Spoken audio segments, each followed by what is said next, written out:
Well, good morning. I'm U.S. Senator Steve Daines from the great state of Montana. For those of you who watch the show Yellowstone, Governor Dutton sends his regards this morning. But besides being a father of four, a husband of sweet Cindy, who's back there, of 37 years, back there, sweetheart, and now grandparents of 6. We are very grateful to be here. I'm also, in my part-time, chairman of the National Republican Senatorial Committee, which means I lead the efforts to make sure we win back the United States Senate for the Republicans this fall. Now, I want to say a few things up front so I'm clear, without stuttering, without hesitation, before I start my remarks. I stand with Israel.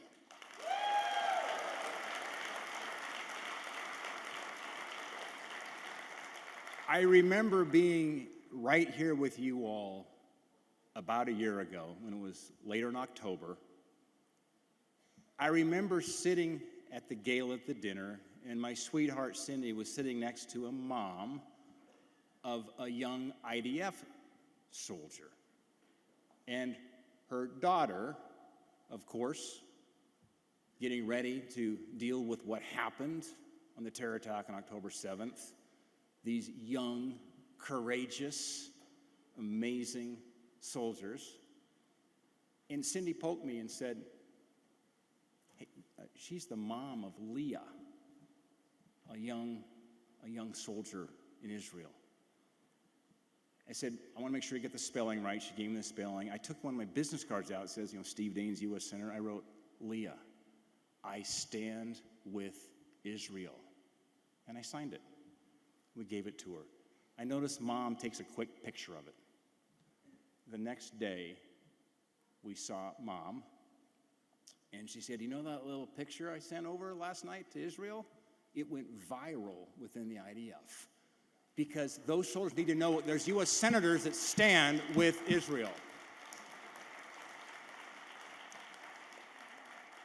I will tell you that Senate Republicans stand with Israel. Our Republican U.S. Senate candidates stand with Israel. And I don't have to tell you this, Donald J. Trump stands with Israel. And after the barbaric murders of 6 hostages, including one American just this past weekend, America must unequivocally stand with Israel.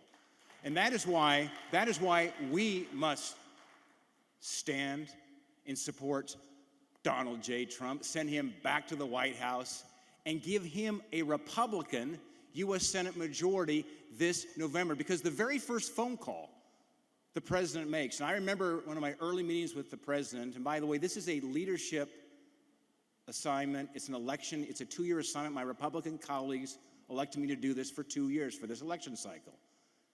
So I went down to Mar-a-Lago in January of 23, and I said, Mr. President, the most important thing that we can give you is a Republican United States Senate. Can you imagine for a moment you picking up the phone and calling Chuck Schumer about anything, frankly, when you need to move forward with your Secretary of Defense, your Secretary of State, your Director of the CIA, your Secretary of Energy, your Secretary of Interior, your Secretary of Treasury? Can you imagine?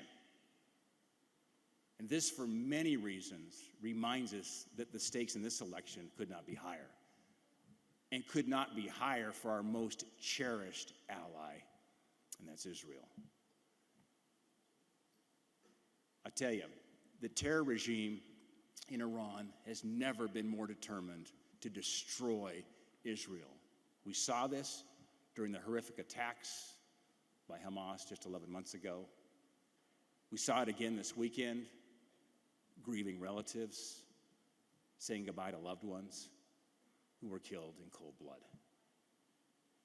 And speaking of cold blood, we see this in how Hamas puts Palestinian civilians in danger so that terrorists can blame Israel for casualties that they caused. We see it during the regular barrage of missiles being fired at Israel from Hezbollah. And when it comes to Hezbollah, let me share a brief story about my visit to northern Israel, right there on the border of Lebanon, where Hezbollah operates. In fact, we were there just a few weeks before the fateful October 7th attacks. I believe I was the last U.S. senator to meet with Bibi in Jerusalem prior to the attacks. So we went up to the northern border. We stood there. We saw Hezbollah's terror tunnels firsthand. Of course, we talk a lot about the Hamas tunnels. These were the Hezbollah tunnels. They're nearly 22 stories below ground. I went behind an IDF soldier that took me deep into those tunnels. Spray painted on the wall in Arabic, it reads, "On our way to Jerusalem." I don't know if that is a chilling thought for you. It's a chilling thought for me. But make no mistake, all of these threats, all of this terror, as we all know, is funded, supported, sanctioned by Iran. And this is because the terrorist regime in Iran hates Israel. It hates Israel's way of life. It hates everything it stands for: democracy, freedom, peace. And we must not forget, these are Israel's values. They are also America's values.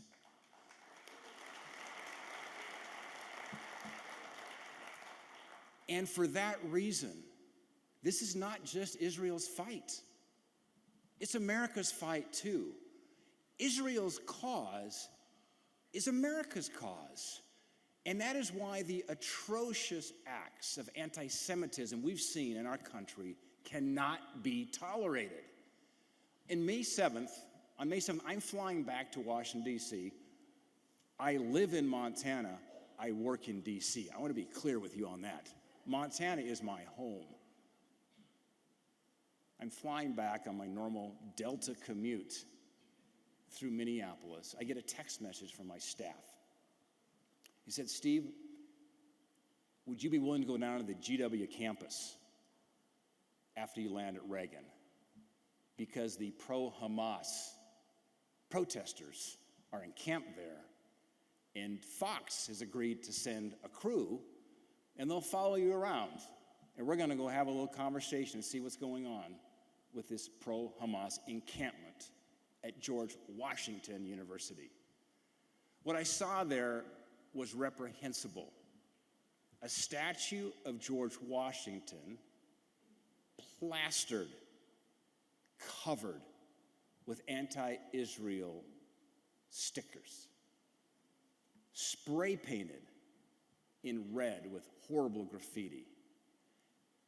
George Washington carrying a Palestinian flag. George Washington's head wrapped in a keffiyeh. There was a whiteboard propped up at the base of that statue of George Washington, and it said, "These are our rules." Rule number 1, in the biggest letters, it said, "No Zionism." Look, we saw that again when Prime Minister Netanyahu addressed Congress recently. We saw the anti-Israel and anti-American protesters burning the American flag just 3 blocks away from the U.S. Capitol and raising the Palestinian flag there at Union Station in its place. These protesters wrote in graffiti, they loved Hamas, and I quote, they said, all Zionists are bastards. And this week, just days after the murders of the innocent hostages at the hands of the Hamas terrorists, Columbia University was the site of yet now more anti-Israel protests and chants of free Palestine. Let me be very clear. This is a movement that celebrates death. A movement that celebrates death is not about freedom. This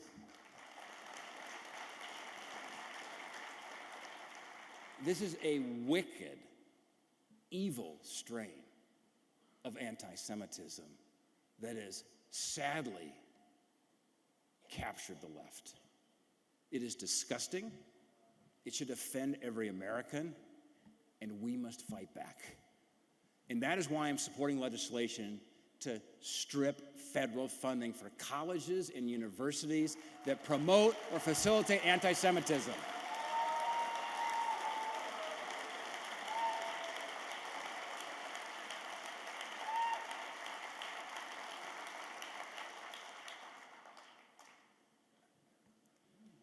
By the way, Columbia University receives over $1 billion in your taxpayer funds. You see, anti-Semitism has no place in America. And leaders who do not denounce it are complicit with it. And sadly, Joe Biden and Kamala Harris are never, ever eager to provide any moral clarity on this issue. In one breath, Biden and Harris express support for Israel, but in the very next breath, they condemn our beloved ally, Israel. This ambiguous back and forth has been a constant pattern of this current administration since October 7th. It reeks of arrogance and insincerity. Let me be very clear.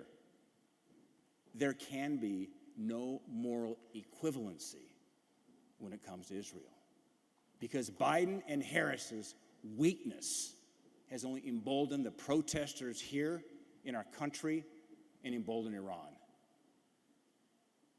See, Kamala Harris is more worried about appeasing those in our country who hate Israel because they're worried that standing with our ally might cost them an election. And I hope it does cost them this election, by the way, for Harris. But what this is called leading from fear. Our enemies know it. They smell it. They sense it. The Iranians know that America is weaker under Joe Biden. They know it's weaker under Kamala Harris. And look at how Joe Biden and Kamala Harris try to convince the American people that Israel's response to the October 7th massacre was morally wrong. Look at the $6 billion the Biden-Harris administration paid Iran to free hostages. Look at the Iran sanctions that were imposed by President Trump, lifted by the Biden-Harris administration. Look at the conditions the Biden-Harris administration put on aid to Israel. They did this to bow to the far left, including Senate Democrats and even Democrats running for the United States Senate. Look at how the Biden administration and Kamala Harris still dreams of reaching a nuclear deal with Iran. Look at how Kamala Harris tried to tell Israel it would be a mistake to move into Rafah. Look at how Tim Walz had no comment. It was a very cold moment when he was asked for his reaction to the dead hostages last week. When asked, he walked away. And finally, look at how President Biden said just this week that Israel is not doing enough to secure a ceasefire. Hamas has rejected every single ceasefire offer it's been presented. Let's be very clear on this. Blaming Israel for its own massacre is like blaming the United States for 9/11. Joe Biden, Kamala Harris, Tim Walz, and most Senate Democrats feel the same. And that is what failed leadership looks like. Because under Joe Biden and Kamala Harris and a Senate Democrat controlled by their Democrat allies, our enemies are emboldened. I am concerned about Iran's desire to disrupt this election in the next 2 months. It's very clear they do want, as Congressman Wall says, they are very clear. They'll do everything they can to make sure that President Trump is defeated. But our allies, they're afraid we're not going to be there for them in their moment of need. Those are the reasons our country's at a crossroads and why this election is so important. It is literally 2 months from today. It is September 5th. We're closing now on November 5th. We must choose very wisely this November. If America is going to have Israel's back, it starts with sending Donald J. Trump back to the White House. And we need to elect a Republican Senate majority to serve this president.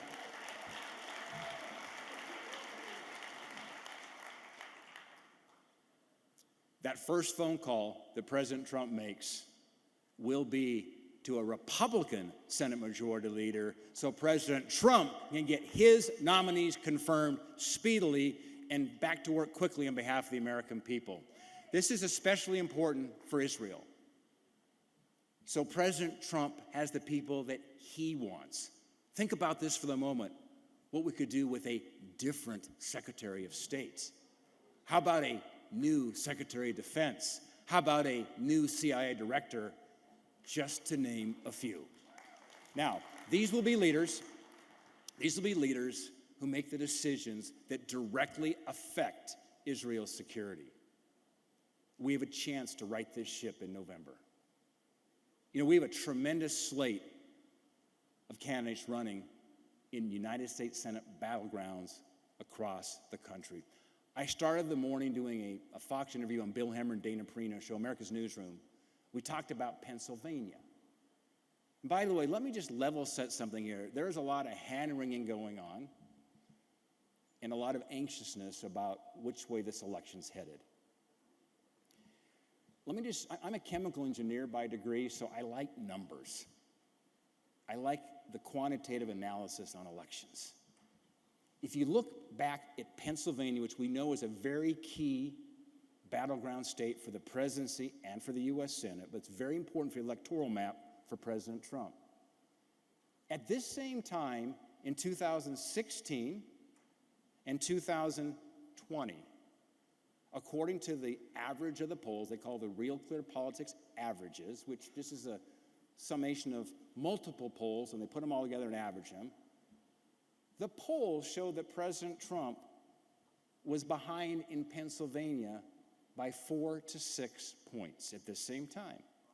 By the way, if you want to look at the same average of these polls right now, it shows it's absolutely tied. In other words, President Trump is running in Pennsylvania 4 to 6 points stronger than he did at this same time 4 years and 8 years ago. So it's important.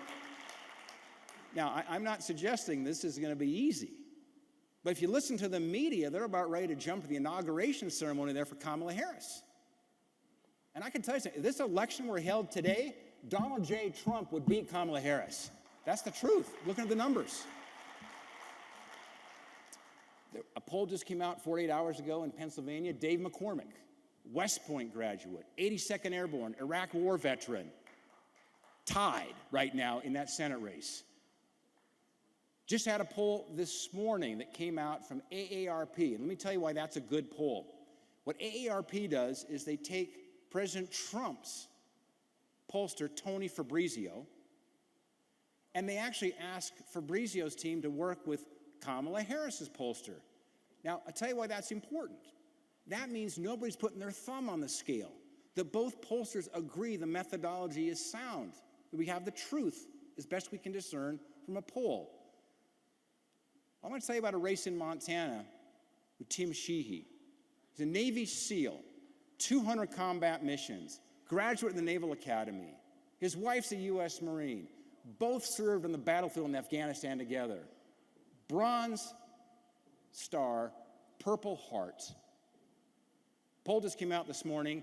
Tim Sheehy's leading John Tester 49-41 in that poll. We have an 8-point lead in Montana.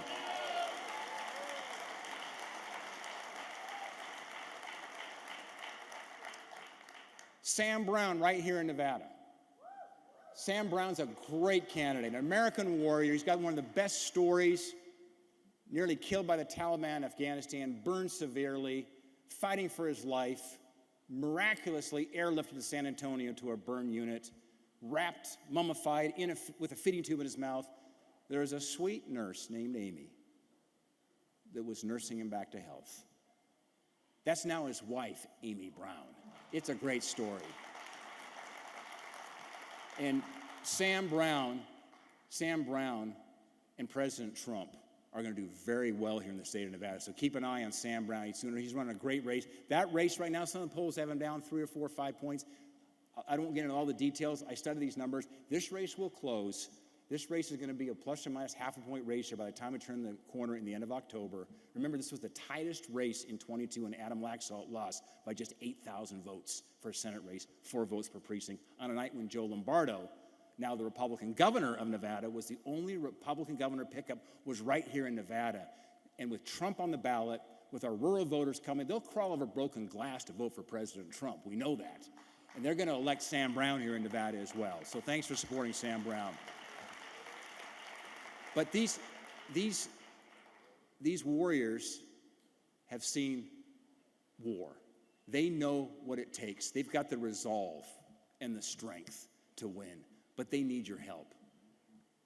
This morning on the interview on Fox, what I talked about is the Harris campaign just took $25 million and moved it down ballot yesterday. Kamala Harris can't do much of anything well. They do know how to raise money. They moved $25 million, $10 million into Senate Democrat funds as we speak. So we have got a lot of work to do. We need your help to close the fundraising gap. We have got a great map, the best map in a decade. We won't see a map like this for the rest of the decade, by the way. This is the time that we've got to have all in. It's a pay-it-forward moment. And I appreciate how so many here in this room have done to help our candidates. We've got the right candidates. Let's get them the resource they need to win.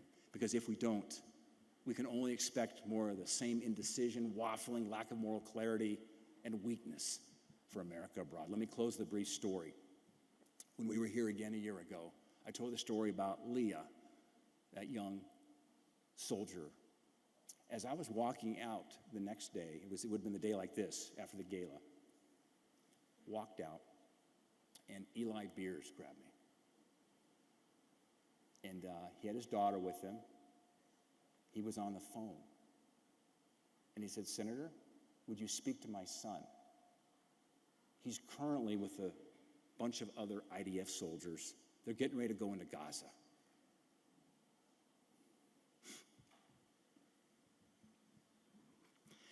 What do you say at that moment? There's dad and his son. And Eli hands me the phone. And he put it on speaker. You could hear it kind of in this cavernous room. I don't know where they were. These young, courageous warriors. He said, "Would you say a prayer for us?" I'd be honored to. So I said a brief prayer for their protection and their victory. As well as moments as a father you don't forget. It's time that we have Israel's back again, ladies and gentlemen. It's time we right this ship. Thanks for your time today. May God bless and protect Israel, and may God bless the United States of America. Thank you.